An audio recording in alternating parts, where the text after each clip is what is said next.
This video is brought to you by patreon.com/worsttake. Get access to exclusive live streams and Discord servers, on-screen shoutouts, and early access to some videos when you join now. Help make sure that we can continue to make content like this by supporting the Patreon. Links are in the description down below.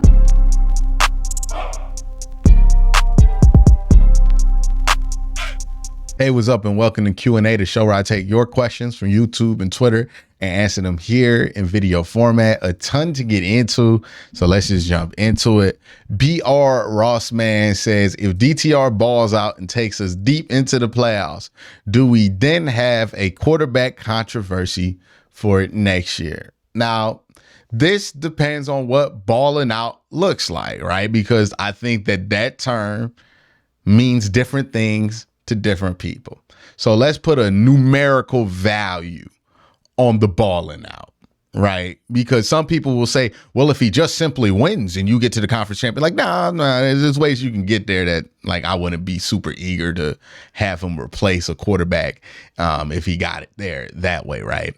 But let's say DTR is like legit balling, like he averages 3 touchdowns, no interceptions, a QBR like 88 and like 45 rushing yards and 300 passing yards. Would you have a quarterback controversy for next year? I don't know, to be honest with you.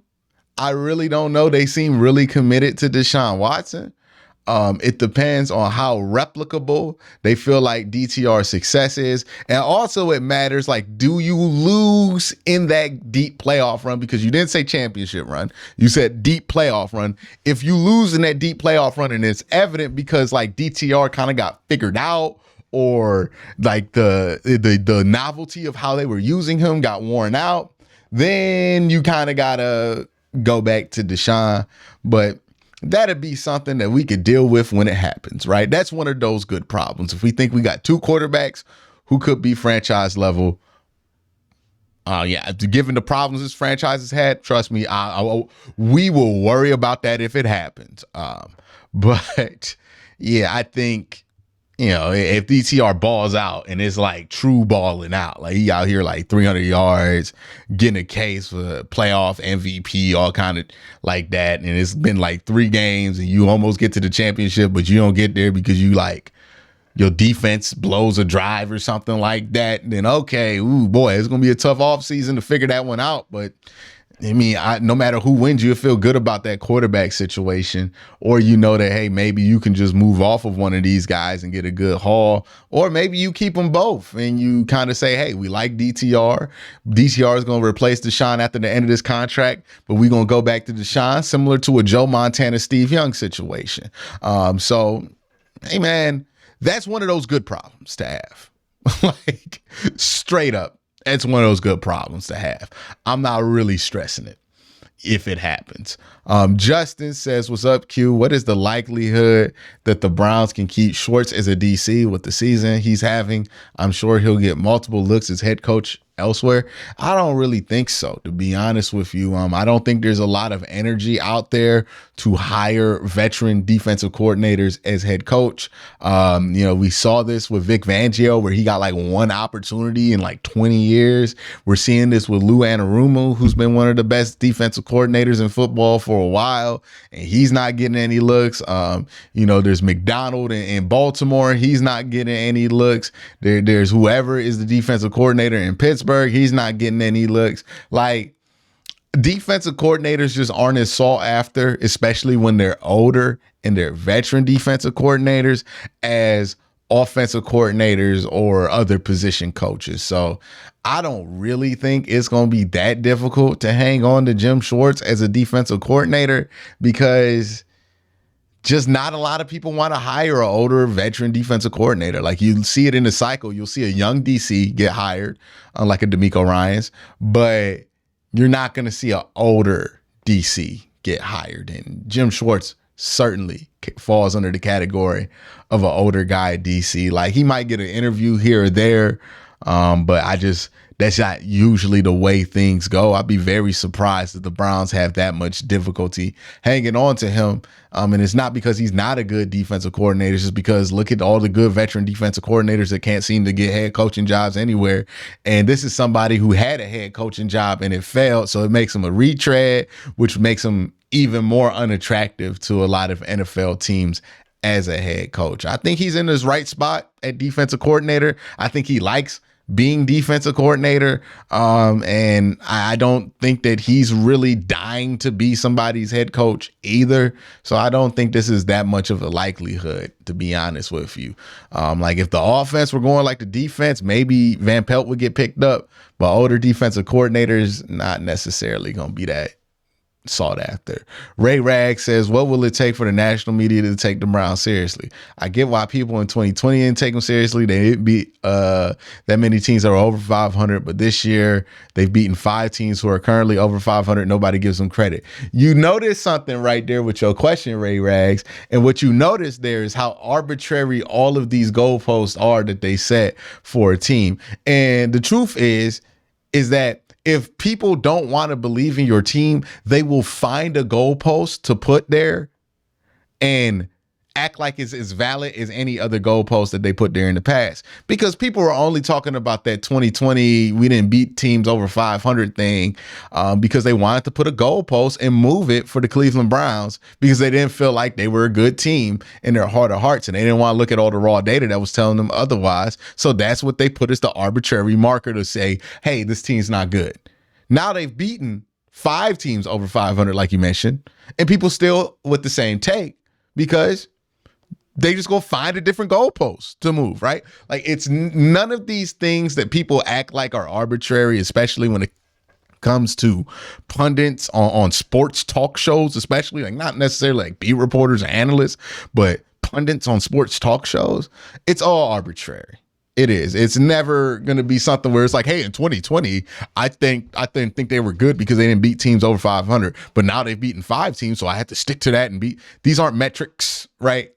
These are just guys and gals talking. And that's what happens. You know, people move goalposts.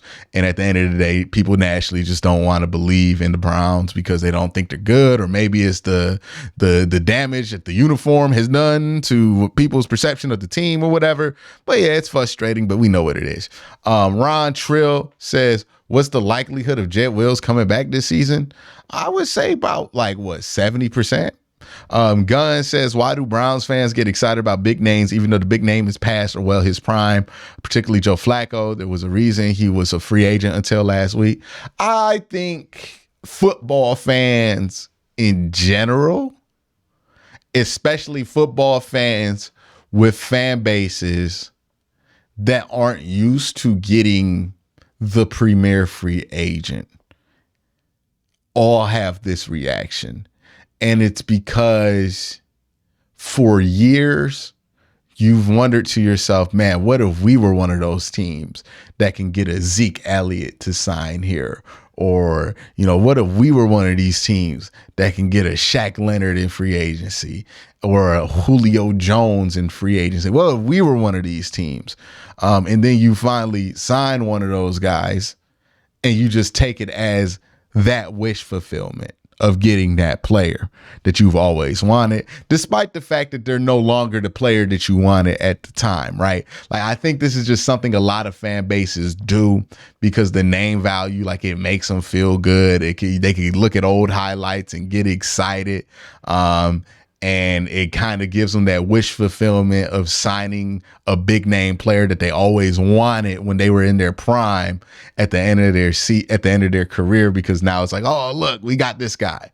But at the end of the day, a lot of these veteran players are available for a reason. And that's because they're not playing at the high level that they used to, or maybe they were never that high of a level player to begin with. So, yeah, I don't think it's just Browns fans. I think as football fans in general, you'll see people get super excited when like Julio Jones signs with the Eagles or Zeke Elliott with the Patriots. And, you know, these names, like if Cam Newton signed somewhere right now, there would be football fans excited talking about we signed a former MVP. The same way that Browns fans were like, we signed a former Super Bowl MVP, as if that didn't happen 10 years ago, right? Like, yes, people just get excited about the big names because they're recognizable. They might be past their best days, but they still look like that person. They put on the jersey and they're in that jersey. It's that wish fulfillment, right?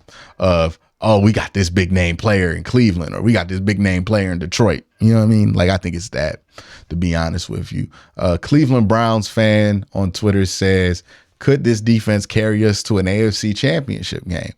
I think they have to get better against the run in order to do that, because you might have to beat like the Chiefs, and Isaiah Pacheco gives me nightmares seeing what this team has struggled with this year. So I think they need to get better against the run and a little bit better in zone. But if they tighten those two things up, I see no reason why they shouldn't be in that caliber of defense. Aiden says, what is even the argument for Kevin Stefanski getting fired? I don't know, man. People just, it just seems petty, to be honest with you. Like, sometimes there are arguments to why a coach should get fired that don't feel petty and feel very earned and like, okay, yeah, I understand why they got to do this. But other times there are arguments for coaches getting fired that I just find to be petty and not well informed. And a lot of the Kevin Stefanski arguments for him getting fired feel like that. Like, it's like, oh, well, his play calling stinks. Or like my favorite one is like, well, it's only the defense why this team's good right now, but the offense sucks. Yeah. Do you want to do you want to figure out why that is the case? Like, is the offense not living up to expectation right now because the coaching, or because they lost all of their key players on the offensive side of the ball? Right? Like, the level of disingenuous arguments that I hear against Kevin Stefanski, despite the fact that he's been very successful with this team, just never makes sense to me. And I think that boils down to he maybe rubbed some people the wrong way. Like, maybe people just don't like that he's an Ivy League guy and that he's not this super emotional dude on the sidelines, and that he doesn't really care about being that personable in these press conferences or media situations. He just cares about the job, the football itself, and he seems to be very good at that. But maybe that's why people don't like him, and then they use that to kind of inform their opinions against him. But yeah, the fact of the matter is that this team has had a floor of 7 wins when Kevin Stefanski's here. And this is a franchise that achieved that marker 5 times in 15 or 20 years before he got hired. No, 20 years before he got hired. They reached that marker maybe 5 times. 7 wins. That is the absolute worst you'll be with Kevin Stefanski. Like, if everything goes wrong, you'll get 7 wins. So, or at least that's been the case so far with Kevin. So, yeah, man, I just think it's a combination of that, and maybe people are holding the Baker thing against him. And maybe they're holding the Deshaun trade against him. But the fact is that he's been able to go out there and put some pretty compelling, entertaining seasons together, despite having pretty bad luck since 2020, to be honest with you, right? 2021, his starting quarterback goes down with a labrum injury. He refuses to sit out, so you have to kind of play him, and then he plays terrible. 2022, you trade for a franchise quarterback. He gets suspended for 11 games. You got to go out there with Jacoby Brissett and then roll out a rusty as hell Deshaun Watson in November of all times. Like, not great luck there. And then you go to this year. I mean, like Nick Chubb, Jack Conklin, Jed Wills. This run of bad luck would have destroyed most coaches. But the fact that Kevin's still here with a good record tells you everything you need to know. I mean, like, look, literally every year other than 2020, the man's had terrible luck on his side of the ball when it comes to injuries. And he's found a way to overcome it. You know, plug in Amari Cooper, get rid of Odell Beckham, end up being better off for it. Getting the most out of David Njoku, getting the most out of whoever is playing quarterback. Like, I just don't think there's a good argument for getting rid of Kevin Stefanski. And I think it's more of a people blaming a bunch of different things that aren't necessarily related to Kevin Stefanski's job on Kevin and putting him as the figurehead of it and saying he needs to be fired because they don't like these things about the Browns. But it has nothing to do with his actual ability to do his job, in my opinion. I know it's going to make some people mad, but I mean, it's the truth, dog. Like, either accept it or move on from it. But that's really it. The Real Chisel says, why Joe Flacco? Why not find somebody with more life? DTR. Oh, that's more like DTR in DW3. I mean, DW4. RG3 fits. He's still in shape. He can still throw it. If PJ could start for us, I don't even see why. All right, man. All right. Let's take this off the screen. RG3 ain't played football in like 3 years, bruh. 3 years. 3 years he ain't played football. He not going to be on this team, dog. He's been broadcasting. He's not coming to play in the NFL. Like, if we've seen what missing 2 years has done to Deshaun Watson. Like, he's still trying to dig out that rust. You think you just going to throw RG3 in here after? He wasn't even good. Like, Deshaun Watson was good before the rust. Like, you going to think you going RG3, who was bad, who was PJ Walker bad. You know, they're similar level players, both backups. And you just going to plug him in? We got to get off Twitter, dog. We got to get off Twitter. Like, come on, man. Come on, man. Like, why not get Cam Newton at that point, right? You know what I mean? Like, come on, man. Like, at least Joe Flacco was in the league last year. That's, nah. Nah, come on, man. And then also, I feel like we just, the small details, man. And maybe this is my job and I'm not doing a good enough job of it. The reason you bring in Joe Flacco is because Joe Flacco's play style is more similar to DTR's than PJ Walker's. I keep saying this. DTR plays more like a Brock Purdy. He plays more like a Kirk Cousins. Yes, he can run, but he's better in structure and with timing. He plays more like that style of quarterback.